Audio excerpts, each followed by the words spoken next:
அத்தாவும் அம்மாவும் பிள்ளைகளுக்கு என்ன துவா செய்கிறோமோ அதை அப்படி பழிச்சிடும். எனவே நல்ல துவாக்கள் செய்யணும். ராசா நீ நல்ல புள்ள, நீ உயர்ந்த புள்ள, அல்லாஹ் உன்னை இப்படி இப்படிலாம் ஆக்குவான், நீ பெரிய பெரிய ஆளாகணும் அப்படின்னு சொல்லி துவா செய்யணும்.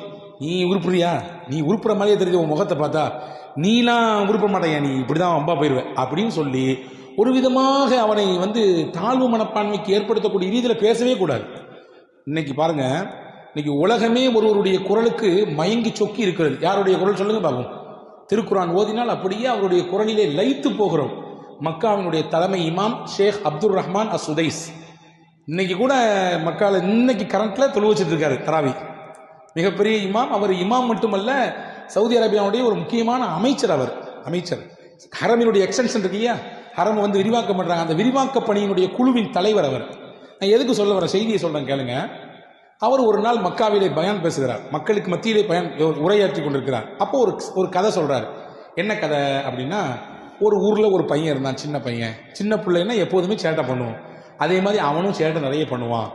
ஒரு நாள் அவங்க வீட்டுக்கு ஒரு விருந்தாளிகள் கூட்டம் வந்துச்சு. விருந்தாளிகள் வந்த உடனே அம்மா என்ன செஞ்சாங்க, நல்ல விதவிதமான சாப்பாடுலாம் சமைச்சு கொண்டு போய் பரிமாறணுன்ற எண்ணத்தில் வேக வேகமாக அடுக்கலையிலேருந்து சாப்பாடு சமைச்சிட்டு இருக்காங்க. இந்த பையன் விளையாண்டுக்கிட்டே ஓடி போய் வெளியேந்து வந்தான். நிறைய கை நிறைய மண். அந்த மண்ணை கொண்டு வந்து என்ன செஞ்சான், சாப்பாடு செஞ்சு வச்சிருக்கக்கூடிய அந்த புது சாப்பாட்டில் தூக்கி போட்டான். போட்டு அதை கலக்கி விட்டான். மண்ணை தூக்கி சாப்பாட்டில் போட்டு கலக்கியாச்சு. இப்போ அவள் அம்மா எவ்வளோ கோவம், நம்மளால என்ன சொல்லியிருப்பான், அவ்வளோதான், அது நடக்கிறதே வேற. அவள் அம்மா சொல்லிச்சான், அல்லாஹ் உன்னை மக்காவினுடைய ஹரமுக்கு இமாமாக ஆக்கட்டும் அப்படின்னு சொல்லிச்சான். ஓடி அப்படி ஹரமுடைய இமாமா உன்னை ஆக்கட்டும், ஓடுறான் அப்படின்னு.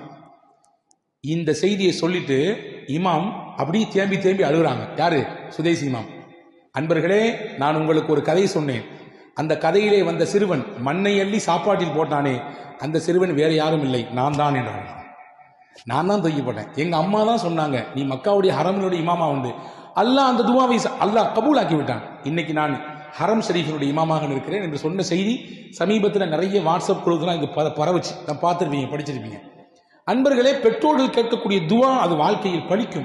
என்ன வேணாலும் சரி, நல்லதானாலும் சரி, கெட்டதானாலும் சரி, பலிச்சிடும்.